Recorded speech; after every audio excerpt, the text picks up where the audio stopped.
let's see. Podcast introductions. Insert name of host. Insert name of podcast. Okay. This is Ian, and I am the Lubber's Hole. Oh, wait.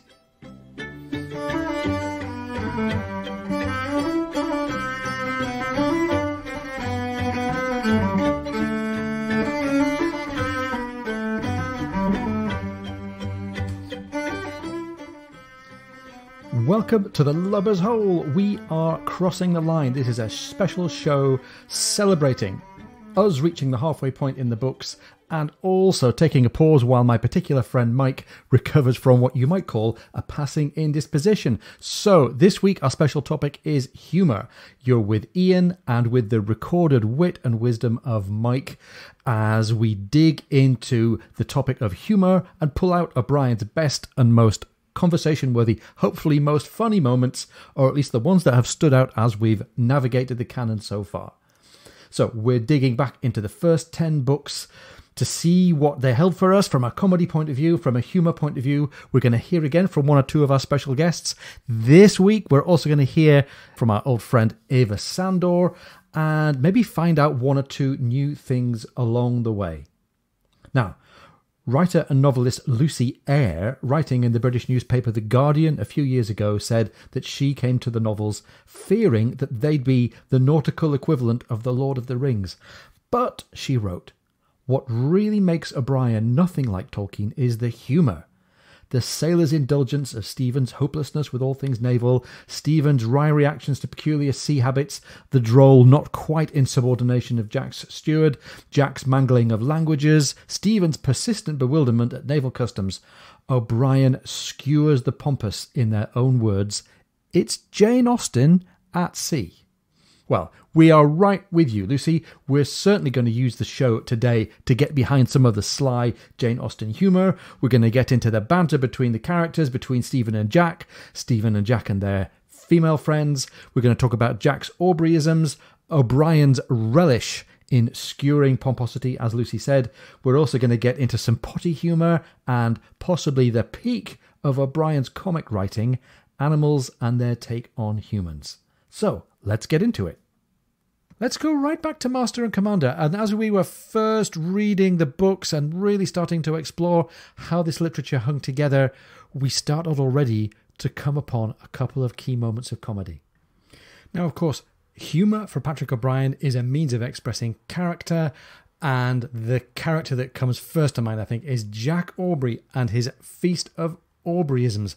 We came across the first one of these, I think, when Mike was reflecting on the difference between reading the book and listening to audio. One of the things that came up for me is it's great to listen to, it's great to read, and it's wonderful to do both, because I realized that I missed a number of things in Master and Commander by only listening. One of which was what I thought was Patrick O'Brien's take on the banking system. He's in a scene, in a scene there in Master and Commander. He's sort of taken the midshipmen to task, and he's told them, when's the last time you wrote your families? I need you to remind your parents that my bankers are whores. And I thought, wow, that's quite the thing to say, And he shouted it twice, and he's kind of dictating to them on the deck of the ship. But when I read the book, it was HOARES with a capital H. And I thought, what does that mean? So I looked it up and realized this is the oldest private banking establishment in England. All my bankers are whores. No, I think it's just, for me, another one of Patrick O'Brien's wonderful jokes. So now I've got to do PostCaptain both ways and see what else I missed. And if terrible dad jokes, and especially terrible dad jokes that are puns and plays on words, are going to be part of our theme of humour today, then we've got to notice the moment when Stephen Maturin got in on Jack Aubrey's act. We're about to have sprung on us one of the jokes. With apologies to those of you who are saving this for reading ahead, this is a spoiler. This joke is going to come back at least once per book. Right. And O'Brien's obviously so delighted with it, and he makes Jack so delighted with this joke. Why is a dog watch called a dog watch. By the way, the dog watch being the watch between 4 and 6 p.m. and 6 and 8 p.m. Dog watches being 2 hours long instead of 4 hours long, as are all the other watches in a naval watch system. Why are the dog watches called dog watches? Because they're curtailed. And it's not one that makes you chortle right off the page, but what you chortle is the unfolding glee of the members of the gunroom, the members of the wardroom, the dinner party, as they all start to get it, and everybody is just falling about with this really quite lame joke. And who delivers that line? Maturin. And of course, everybody ignores Maturin because Maturin doesn't know anything about the Navy and naval life. But that, Maturin makes this, nobody does anything. And then finally, one of the midshipmen starts to chortle and says, kind of tells his neighbor about it, who then catches up. And then everybody's got all eyes on Stephen about, a naval watch, which Stephen probably knows nothing about, but he knows a great pun. So besides puns, one of the other rich veins of humour that we found, especially back in those early books, is O'Brien's love for satirizing accents and playing with the way people speak and how it gives comedy to their situations and their character. Beginning with the Scottish. Listeners of a Scottish disposition, look away now. And poor Mr. Ricketts, who's a bit hapless anyway, he's the purser. Right. He's in one of these great comic moments, he's demonstrating a swim stroke in the gunroom dinner. He knocks wine and then a dish and gravy and meat or whatever into Marshall's lap. And Marshall's Scots by kind of extraction. And we get this great line of comic dialogue from Patrick O'Brien. Marshall says, you're prating like a horse and otter. By the way, I've no idea what an otter might do that would cause it to be described as prating, but never mind. You're prating like a horse and otter. You've wrecked my best nankeen trousers. And I love how he phoneticizes this Scottish accent just enough that you can really hear this indignant, outburst from Marshall. My best nankeen trousers. Now, as well as laughing. And the Scottish aren't the only people to become the butt of this humour. O'Brien lived for decades amongst the French, and with this kind of backhanded mix of love and disdain, he satirizes Franglish. I also love how Captain Azima, the captain of the privateer, he gets a little bit of Franglish dialogue. And again, we talked last time about the way that O'Brien rendered Scottish and Irish dialogue. Now we've got slightly mistranslated French turning up in the mouths of a French person trying to speak English. And Captain Azima says, I have asked them to carry robes so they can assume the form divine. I'm adding the accent. Right. And you can kind of really imagine this is a very genteel, courteous act by this privateer saying, I have asked them to wear their dresses again. We got a little bit of the same thing from Christy Pallier back when Jack and Stephen were having dinner. How do I look? Are you looking pimping? Which is presumably just a bad translation of a perfectly reasonable French word. Right. And again, Patrick O'Brien's having fun with the fact that he knows what goes on in the brains of francophones when they try and speak English, and just how bizarre some of the translations sound when they come out.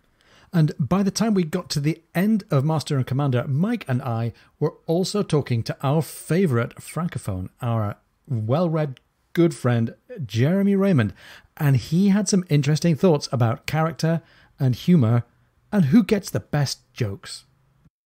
I think it's always telling, too, who gets the best jokes. And Maturin, I think, definitely gets the best jokes, because that's usually a bit of a giveaway about, who the author loves most. That little bit I read before, there's a marvellous bit about when, the effect of authority on middle-aged men. The senior post-captain, here, Admiral Warne, shrivelled men, shrivelled in essence, not, alas, in belly. That kind of rather snarky remark. Yes. And there's another wonderful one about the size of the cabin, which was something to do with it would fit you very well if you had a wooden leg or something. All these kind of comments all get given to Maturin rather than Aubrey. Yeah, and every time Aubrey tries humour, it's a bit forced and a bit inane and teenagerish, really. And Aubrey doesn't have great jokes. As a matter of fact, his jokes are little and they're poorly constructed, and he gets such glee out of them that everybody else can't help but laugh looking at how gleeful Jack is. I think Dylan even makes that observation. He gets more humor out of the silliest, littlest things than anybody's ever seen in his life. the bon vivant aspect of this, the big dinners, that really features. Where he does go into overdrive on the descriptions is often to do with what people are eating, often in quite a humorous way, I would add. But I always enjoyed the meals. There's a marvellous description when they're all invited to dinner by Dylan, and how everybody then kind of couldn't speak. Here, everything he said was right, and presently his spirits began to sink under the burden. Marshall and Purser Rickett sat mum, saying please and thank you, eating with dreadful precision. Young Mowat, a fellow guest, was altogether silent, of course. Dylan worked away at the small talk, but Stephen Maturin was sunk deep in reverie. New paragraph. It was the pig that saved this melancholy feast. I love that. I love wonderful. That. As well as relationships between sailors providing a comic turn, we also read on a book or two, and O'Brien's using great comedy writing to talk about the relationships between men and women, beginning with Stephen Maturin and Diana Villiers. Then we quickly get into this. There's this kind of easy bantering conversation between Stephen Maturin and Diana Villiers. And I remember as I read it, thinking, okay, things are going to fall into place. Beautiful, gentle, kind, sympathetic Sophie is going to be the one for blustering hero Jack Aubrey, and kind of quirky, whip-smart, independently brainy Diana is going to be the one for independent, philosopher-minded Stephen Maturin. And here we have, I thought it was incredibly funny, an interesting scene between Diana Villiers and Stephen Maturin, kind of their first interchange together after having met, I guess, the day before. So he's teasing her about being late, and she says that's the one advantage in being a woman. You do know that I'm a woman, don't you, Maturin? Yeah, and I think he's allowed to play his kind of the banter comes with a little hint of his physician's kind of scientific detachment, and he can say, why should the trifling accident of sex induce a sentient being, let alone a smart one like you, to waste this beautiful morning? And I can't conceive why. Come, let me help you get up on the horse. And he keeps using this word sex under his breath over again. And she's horrified because she knows that he means it one way, but that the social bourgeoisie around them in the English countryside aren't going to pick it up quite like that. And she says, hush, Maturin, don't use words like that around here. It was bad enough yesterday. And he says, what do you mean yesterday? Oh, that's right. I'm not the first man to say that wit is the unexpected copulation of ideas. Far from it. It's a commonplace. And Diana says, yes, but as far as my aunt is concerned, you are the first man who's ever used that expression in public. So I think they're enjoying each other's company, right?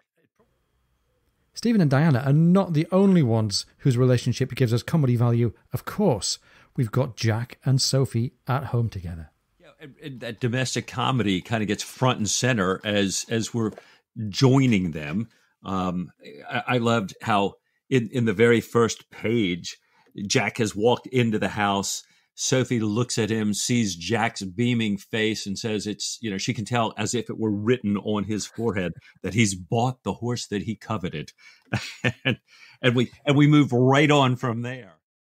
One of the things that I really liked about this opening chapter, it's funny, I found myself thinking, well, we've heard a lot about Jack and Stephen talking about Sophie, and we hear a lot about Stephen talking to Sophie and then talking to Jack. We haven't heard very much since they got married of Jack and Sophie talking together. Mike, I really like the dialogue between the two of them. They go to bed, and without betraying too much about the household, I'm going to say it was quite relatable to me that Sophie's taking care that those last conversations before bedtime, Jack's really paying attention. So she completely, with forethought and with intent, flings the candle down on the floor so that he doesn't fall asleep in those last moments, so that she can keep Jack awake and make to him the argument about going to sea in the Leopard, because maybe it will help Stephen and maybe it's what he needs. But actually, she's playing Jack absolutely to a T. Now, we mentioned earlier on that often comedy arises from Stephen and from Jack in particular wrestling with authority.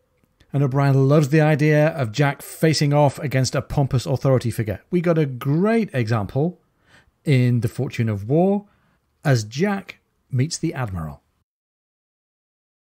Is due from Bombay. Captain York has her. She just touches here. Time to pick up my dispatches. Then she flies home as quick as an arrow. As quick as an arrow, Aubrey. Yes, sir. Flèche is the French word for arrow, Aubrey. Oh, indeed. I was not aware. Very good, sir. Capital. I shall repeat that. So, so we know that Jack loves his own wit, but he's also a bit cloth-eared for other people's wit. Right. Even wit that's relatively simple, like the Admiral's.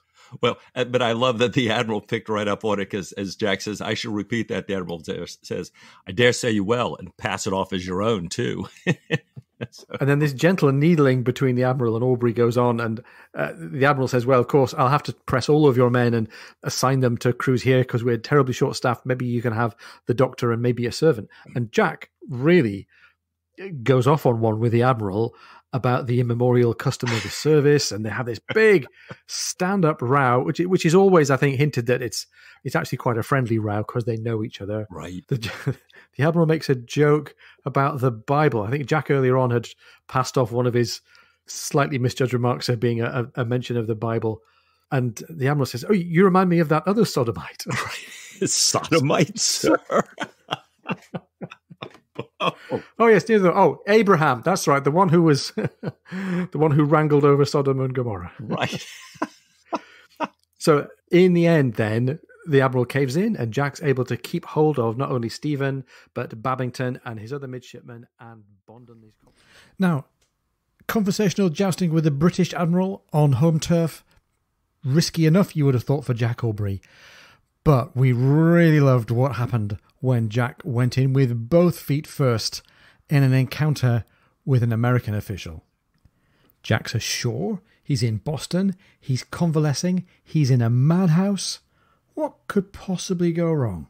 And Jack, as I mentioned, is kind of having a great deal of fun playing along with the patients here.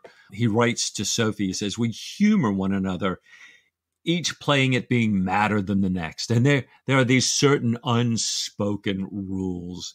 And he gets interrupted by a visitor. And Mike, this brings us to one of the funniest, genuinely, 100% purely comic passages in Patrick O'Brian. Right. This next passage is worthy of P.G. Wodehouse, I think, in terms of the misunderstanding and the wordplay and the dialogue. It's just hilarious. So, good afternoon, sir, says the first interrogator, the first visitor. I am Jaleel Brenton of the Navy Department.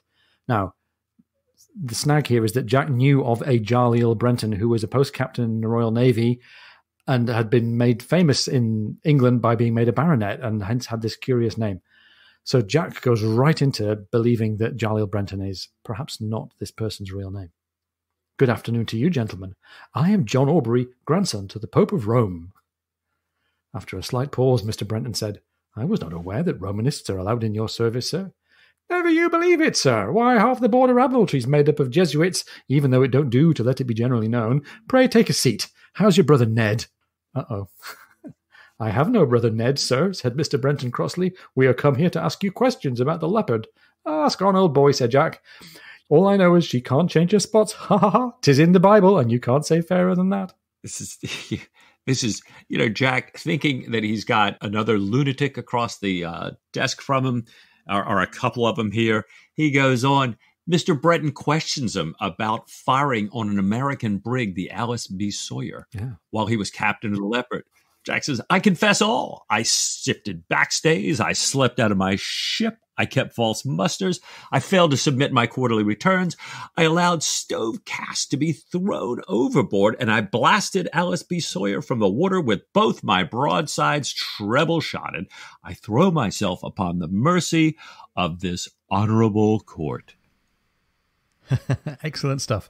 And to finish the first half of this comedy special, we've got another encounter with an admiral. This time, Jack's not going to get into trouble all by himself. He has Stephen to lend a hand, and Stephen thinks he knows all about the game of cricket. We've got something to keep them busy, which you are an expert on, and which I am no hand at. Ian, take us away here. Well, we're coming up to the cricket match between the Admiral's 11 of whoever's stationed on the station versus the crew of the Leopard. Right, the Cumberland and the Admiral. And this is going to be great because I think we hear that in the crew of the Leopard, the surviving members of the crew of the Leopard, there are some Kent and Hampshire men, those being famous counties for cricket. And I think every English person thrown together with other English people at some point is going to try and play sports with the rest of them. And in this far-flung corner of the empire in hot weather, what other game could you play than cricket? Now, Stephen's going to have to play a role in this, and already Stephen has a vague notion that he's going to have to equip himself with a bat. And of course, this is before the era of mail order or everybody having a bat in their kit bag. Stephen's got to go and cut himself and fashion himself a cricket bat, not perhaps having entirely the clearest idea of what constitutes a cricket bat. Right. When Jack first mentioned this upcoming cricket game to Stephen, Stephen's like appalled that Jack doesn't think that he plays. And he, I think in proof of that, brings back his own bat that he's been onshore collecting his specimens, and he cuts this down from an upas tree. And something I had never heard of before. But in doing a little research, apparently it plays very heavily in the literature of the time. Byron, who we've talked about, Bronte, so many people make allusions to this deadly upas tree. Supposedly the sap was poison. It plays this allegorical role in so much literature. But Stephen has cut his bat and brought it back here. And having gotten Jack's mind off of Kimber as they move on to the cricket game, Stephen is wielding his upas bat with him. I wonder if we're meant to read in a connection between the idea of the upas tree being poisonous and Stephen having poisoned the well of intelligence for the Americans and the French. Well done. Now we come across Patrick O'Brien's description of this game of cricket. By the way, this is a great moment for, if you're going to read any English author that chooses to read about cricket, they will probably have paid some close attention and be expressing a bit of love for the game. There's a really funny cricket match described between two private schools in Stephen Fry's novel, The Lyrebird, which displays just the same love and also the same kind of P.G. Wodehouse level of humor. I've actually got some audio that might help explain how cricket looks to an American. This is taken from Sports Night, and one of the actors speaking you'll hear is Josh Malina, who himself is a podcast host and a star of The West Wing. But they've discovered something about cricket that this American TV sports panel are trying to make sense of. A very big sports story is happening. Jeremy, if a very big sports story was happening, we'd know it. We do know it. We just don't understand it. You don't understand it. You understand cricket? I know a little something. What? I know they drink tea. Dan, do you know anything about cricket? Cricket. The game of the civilized sportsman. Do you know anything about it? No. You like it, though? What's not to like? They wear white, they drink tea. Guy in New Zealand got all 10 wickets. Wickets in New Delhi. This is an international news story. There are countries other than ours. Yes, there is, for instance, Belgium, to name but one. What's up? Please don't ask. Don't ask about what? Jeremy was on the phone with a man who was in Trinidad at the time who told him of a cricket player in New Delhi who got all 10 wickets in one inning. This is from the World Observer. It says if you compared it to baseball, it'd be like pitching 3 perfect games on 3 consecutive days. Really? Wait, no, not exactly. Why not exactly? It says the final 4 batters scored 16 runs. That doesn't sound good. Certainly doesn't sound perfect. Right. In baseball, if the final 4 batters scored 16 runs, it'd be hard to consider that perfect. Jeremy, I don't know how comfortable I am reporting a story I don't understand. It's not that hard to understand. There's a bowler, see, and there's a batsman. What's a bowler? I don't know. What's a batsman? I don't know. Well, keep it up. Here's something. Raj Khan edged a humble snorter to the slips, where Sourav Ganguly dived to his right to pick up a low snatch. The humble snorter went straight to the slips, and obviously the snatch was lower than it ordinarily is. Yes. I'm getting to the bottom of this. Keep me posted. So there you have it, the cast and crew of Sports Night trying to make sense of a career-breaking 10-inning haul for a bowler in a cricket match somewhere on the far side of the world. Now, first of all, we're going to encounter just what kind of a secret weapon the Admiral's team have got against the batsmen of the Leopards. The Leopards are going into bat first, and the Admiral is a spin bowler. Babington is caught bang to rights by this really cunningly delivered spin delivery, what he calls a twister. So Babington's wickets tumble. First ball, that's called getting a duck. He's made a duck. He said here, Babington returned downcast. You want to watch the Admiral, he said to Captain Moore of the Leopards Marines. It was the most devilish twister you ever saw. And then we get this really great moment of Captain Moore. It says here, he walked off with a wealth of contradictory advice pursuing him. You want to dart forwards and catch them full toss. Oh, I'm going to play safe for the first hour and wear him out, says Moore. You need to knock him off his length. That's the only way to play them lobs. So everybody on the crew of the Leopards got some advice for poor old Captain Moore. Stephen can't quite get the same advantage of observation. He has managed to cut himself this bat. Stephen is thinking of the closest analogy he can get, which is hurling. So he's summoned by this midshipman Forshaw. Oh, come on, sir, says Midshipman Forshaw. The Admiral's skipping up and down. We're in a dreadful way. Mind the branch, sir. 9 wickets down. That means their side is bowled out, all but for one remaining batter. And then we get Stephen's one moment of cricketing glory, which is just high situation comedy. Patrick O'Brien says he dribbled the ball towards the astonished cover point, which is a fielder who's about halfway to the boundary. He dribbled the ball towards the astonished cover point, and running still, he scooped the ball into the hollow of his hurley, raced on with twinkling steps to mid-off, about another 20 degrees around the pitch and a bit closer to the wicket this time. There checked his run amidst the stark, silent amazement, flicked the ball into his hand, tossed it high, and with a screech drove it straight at Jack's wicket, shattering the near stump and sending its upper half in a long, graceful trajectory that reached the ground just as the first of La Fleche's guns, saluting the flag, echoed across the field. So that wraps it up for the first half. In the second half still to come, we've got farting horses, we've got the Odabashi, and we've got some great chat with our good friend Eva Sandor, author and Patrick O'Brien fan, to talk some more about the humour, where it comes from, and where it takes us.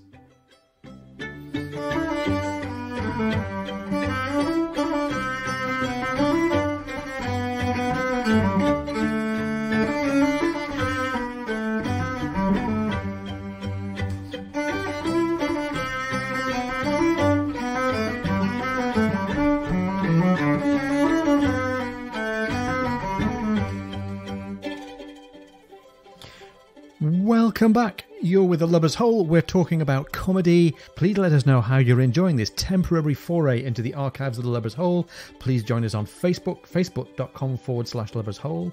Tweet us at Hole Lubbers. Tell us what your favourite funny moments are and what you might like to hear in our next special.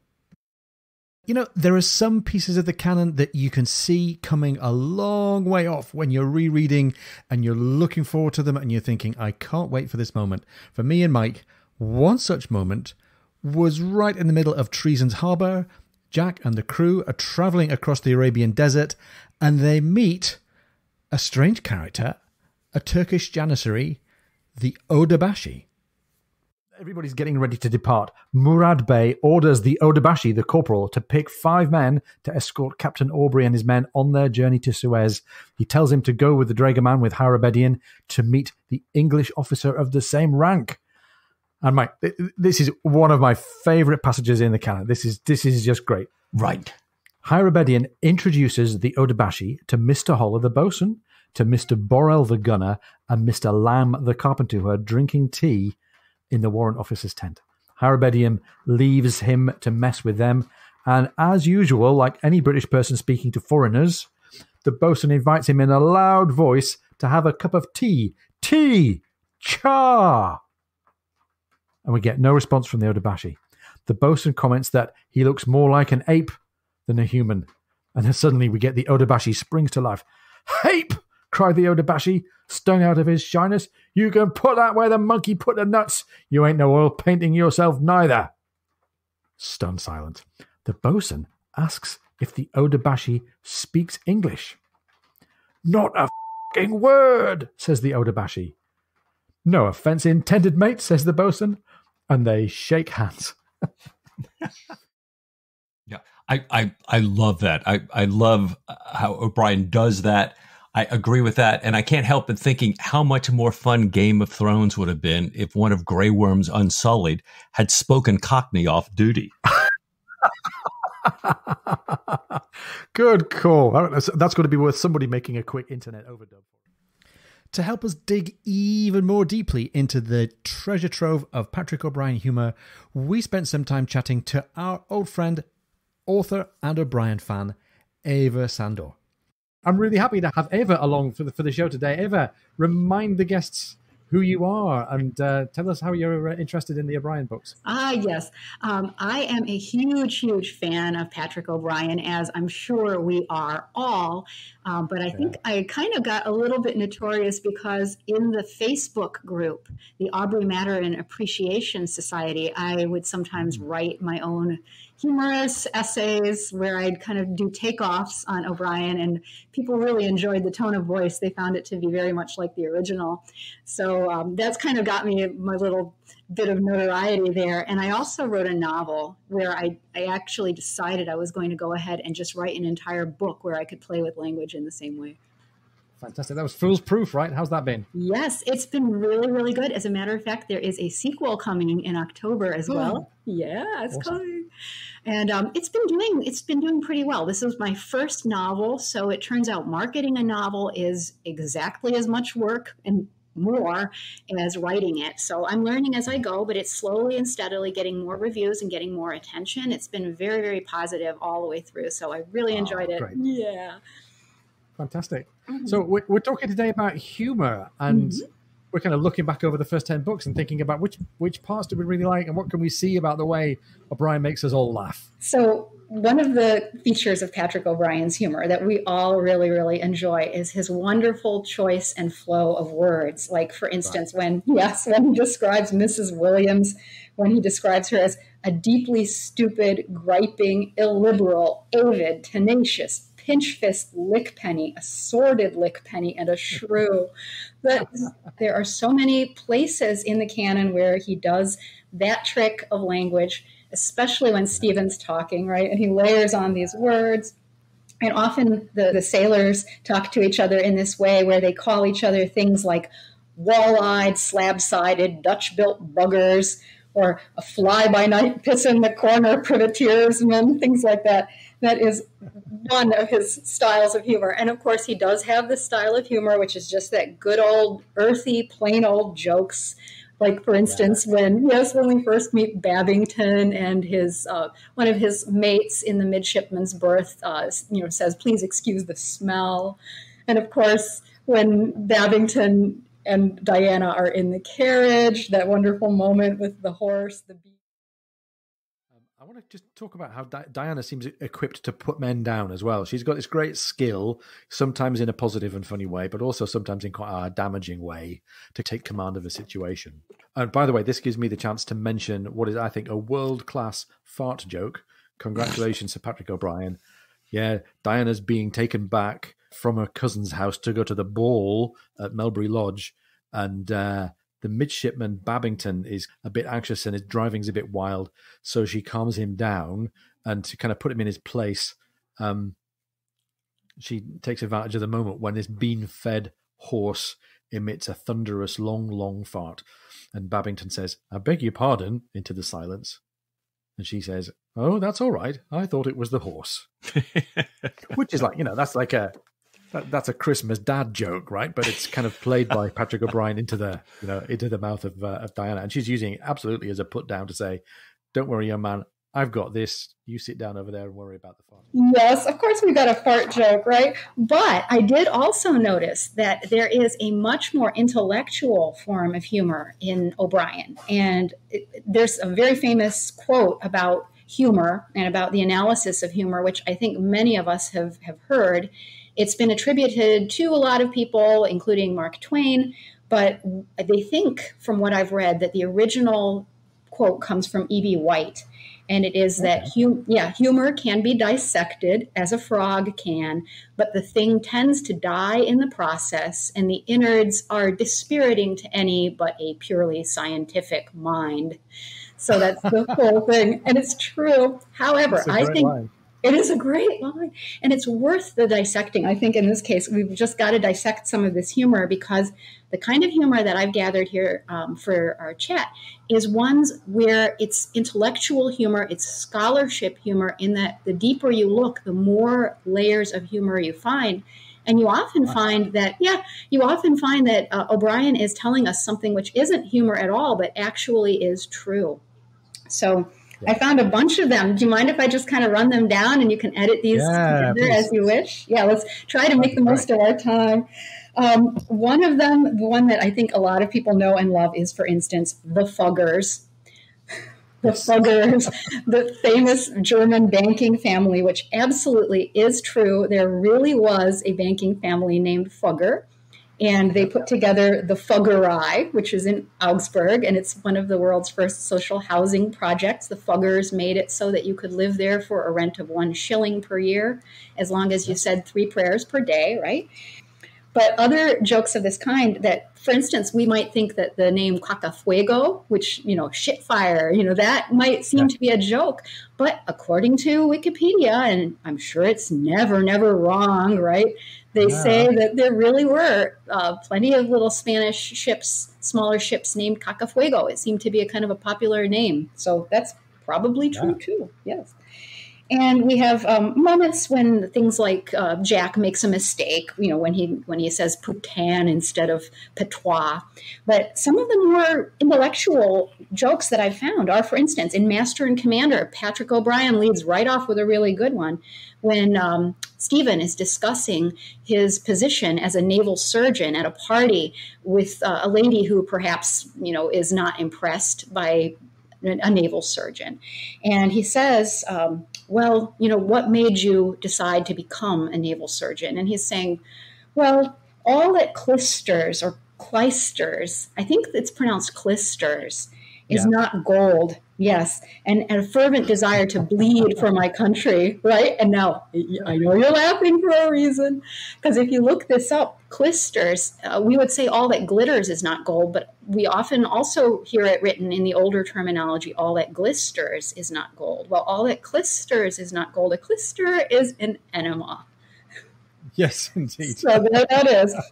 And it's also a joke to say that he has a desire to bleed for his country, because they don't say who's doing the bleeding. It's not necessarily him. As a surgeon, he's going to bleed others for his country, right?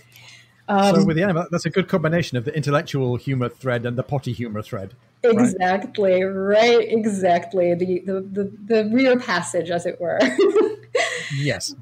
And other things that absolutely are true. So in PostCaptain, I'm just going to walk through one book at a time, if you don't mind, book number 2. Go ahead.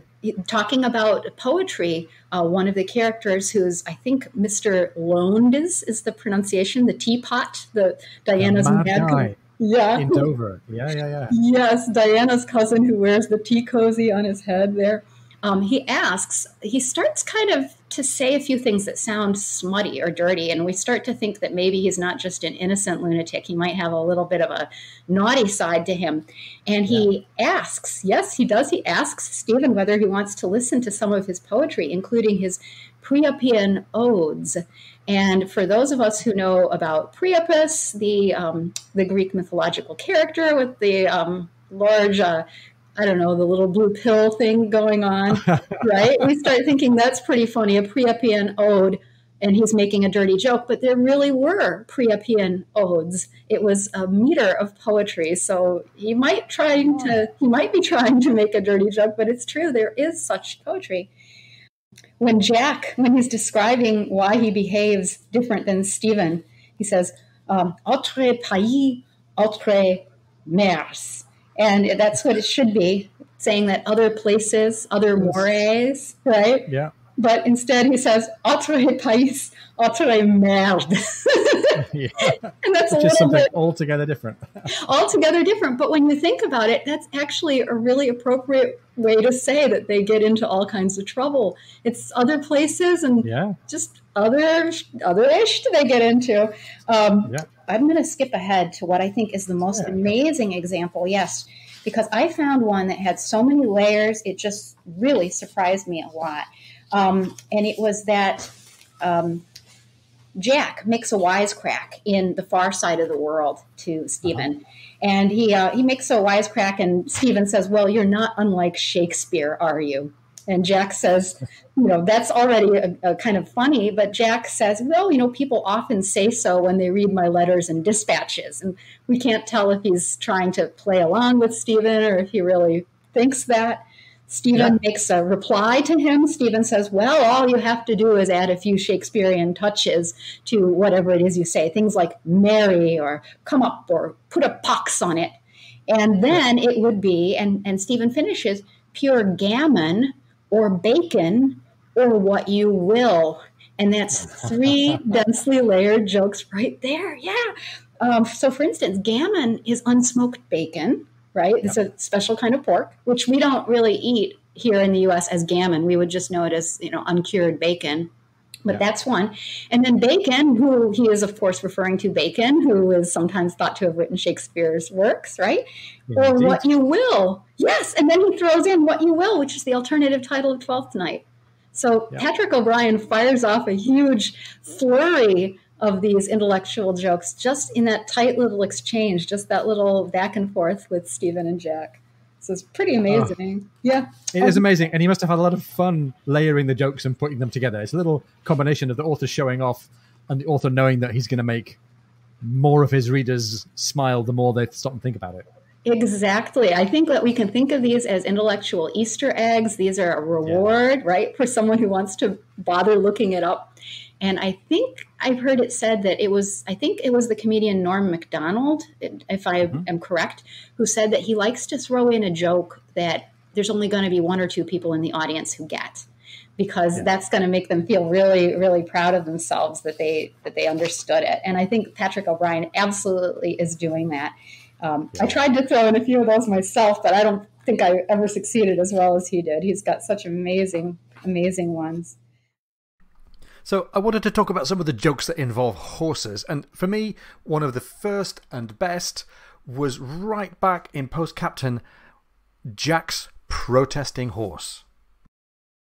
Captain Aubrey on this huge hunter horse, and Stephen kind of almost, in a lounge chair of a donkey there, being about his natural history business. And from there, we've just got all kinds of horse examples, as well as this horse's stream of consciousness scene. Oh, yeah, we go inside the mind of the horse. That was funny. Yeah, the horse is saying, thinking about Jack up there, too heavy, sits too far forward, and when we go over a fence, I've carried him far enough for one day. I shall have him off presently. See if I don't. Oh, a mare. I smell a mare. A mare. Oh. And so, we mentioned last time about Patrick O'Brian's penchant for bringing minor characters into play and getting a little depth here. Now, Diana sitting her horse with the unconscious grace of a midshipman at the tiller at a lively sea.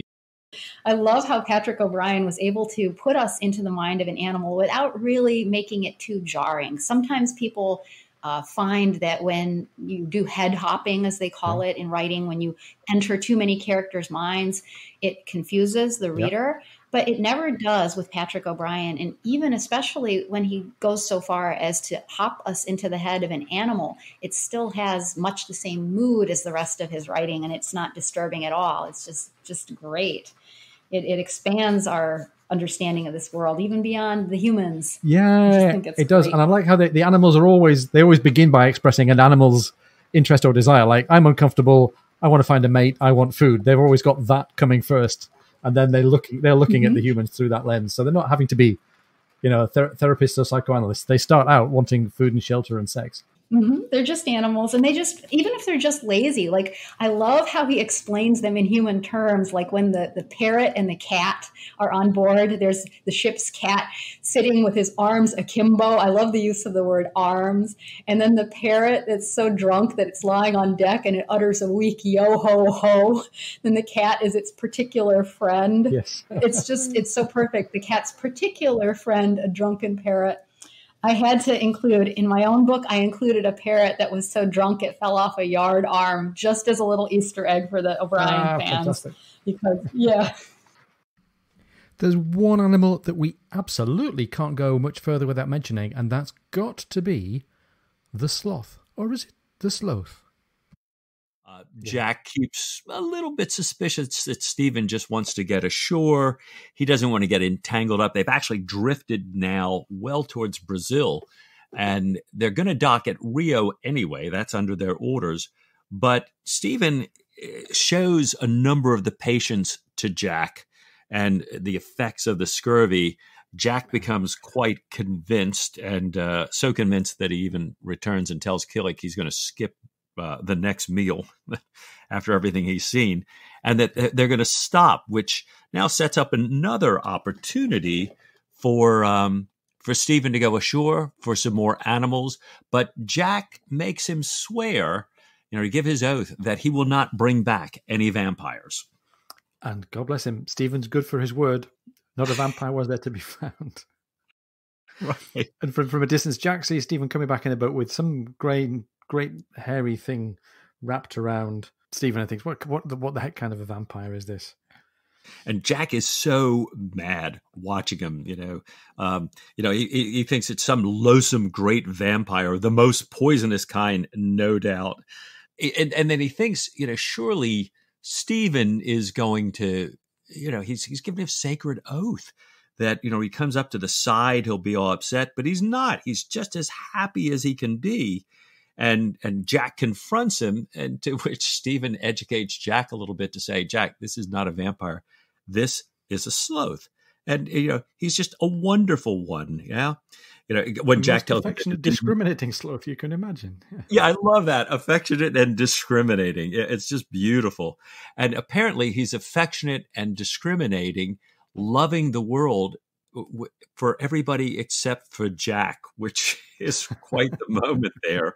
That it says the sloth turned its round head, fixed its eyes on Jack, uttered a despairing wail, and buried its face again in Stephen's shoulder, tightening its grip to the strangling point. The sloth is clearly attached to many things, and most especially Stephen. Clearly can't get along with Jack. Do you want to tell the story of how the sloth finally makes it into friendship with Jack? Oh my gosh. Well, Jack is trying everything to get on the good side of the sloth here. He gives him things to eat. He talks to him. He even attempts Portuguese, but nothing answers. And then one day, Jack feeds him with a little bit of cake dipped in grog. And it says they became good friends with a regular meeting whenever grog is served out. And, the sloth becomes really a bit of a lush here. And so Jack and the sloth are drinking together, essentially. And at one point, Stephen walks in. The sloth is curled up on Jack's knees, breathing heavily. The sloth has a bowl for his grog. Jack has a bottle. Stephen sees both of them empty and, is examining his sloth. And he finally realizes what's happening because he tries to hang the sloth up on his rope to sleep, and he kind of hangs on with a foot in one hand and the other foot in hand, are kind of falling off our we can remember from our the days of our youth where we might have been in this kind of position. And Stephen is just shocked. And one of my favorite lines in the canon, which you have to deliver. So Stephen looks around, sees the decanter, smells the sloth, and cries, Jack, you have debauched my sloth.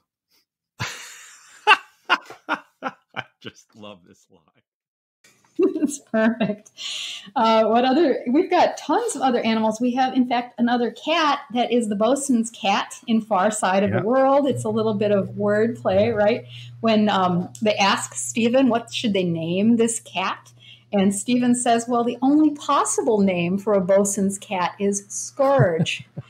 And Jack agrees immediately. He throws himself right into that. He's like, Scourge, that's the perfect name for the cat. So, whether other people agree or not, that is true. And Stephen's straight there. I think lots of these wordplays are meant to be Jack's thing, and naval banter is meant to be Jack's thing.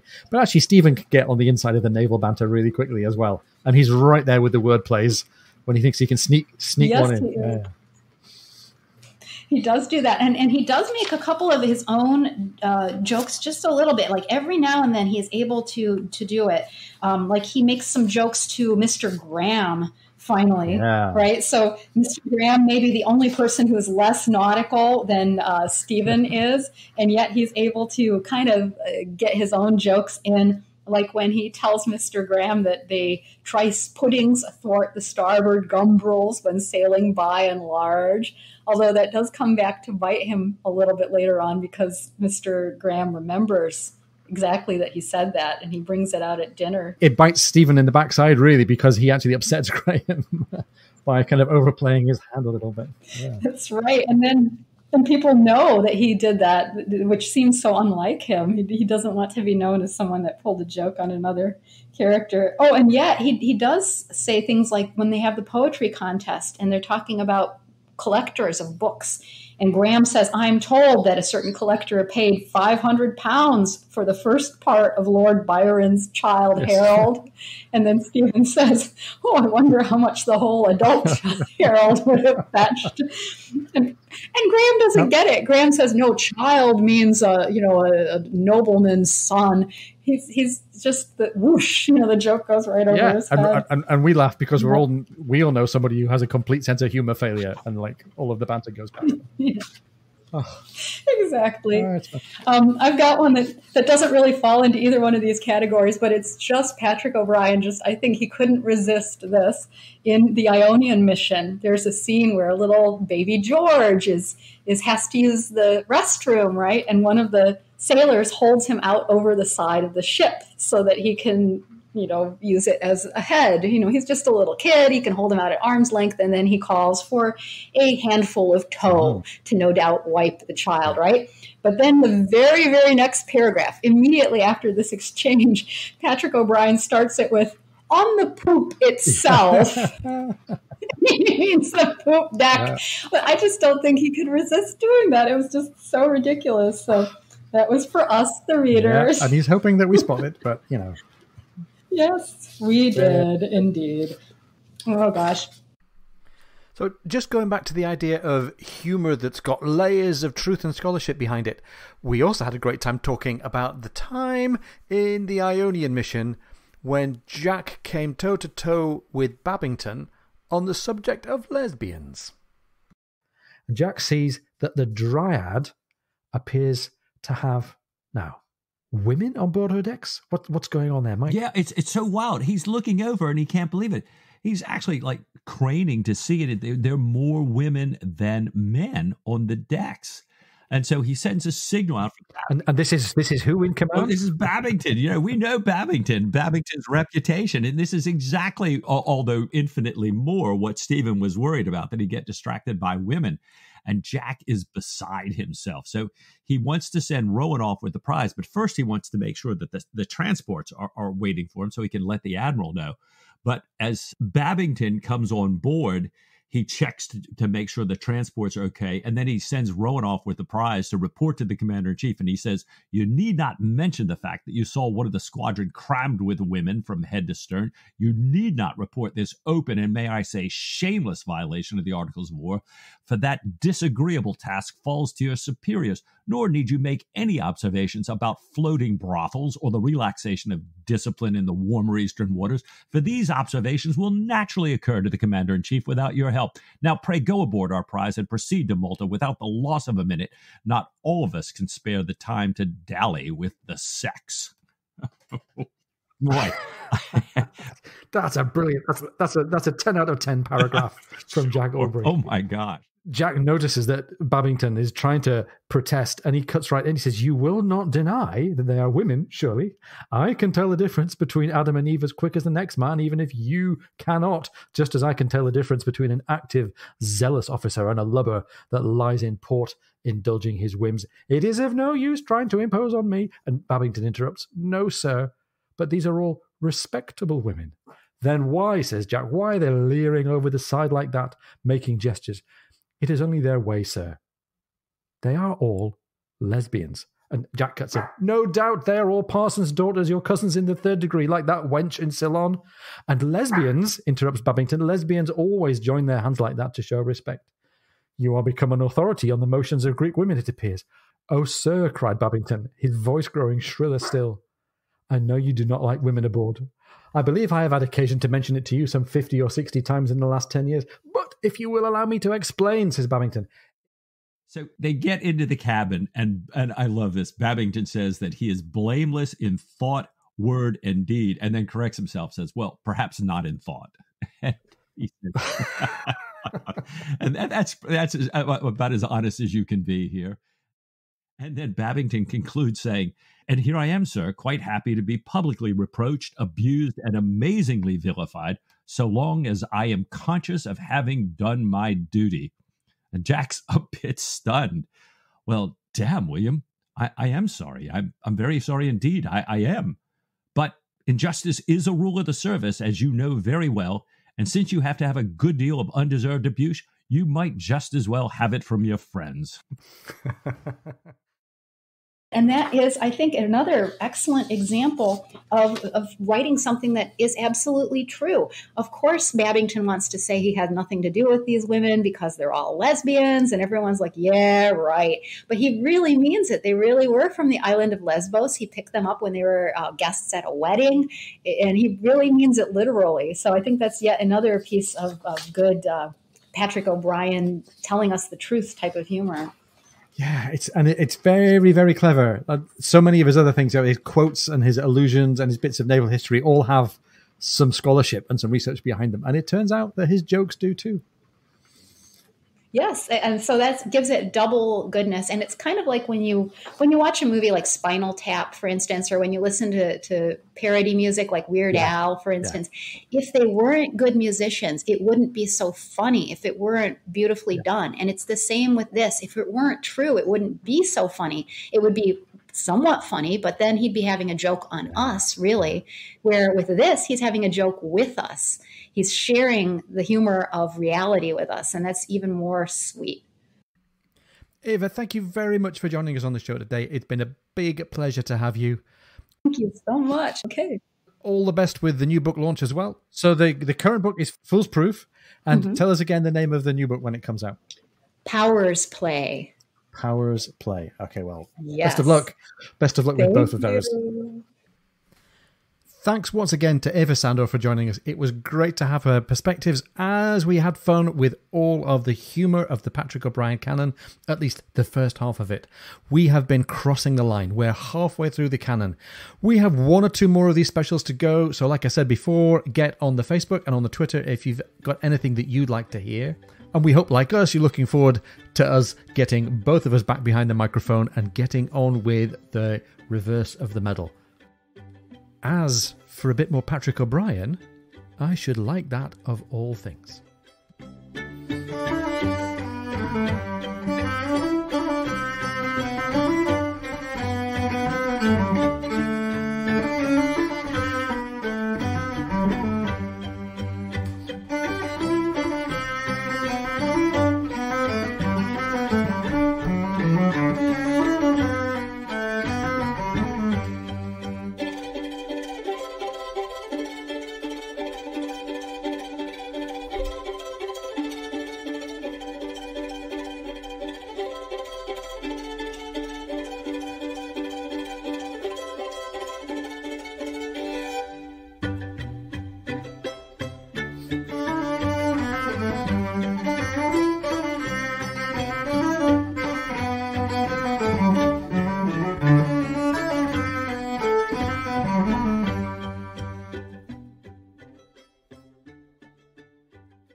Get well soon, Mike.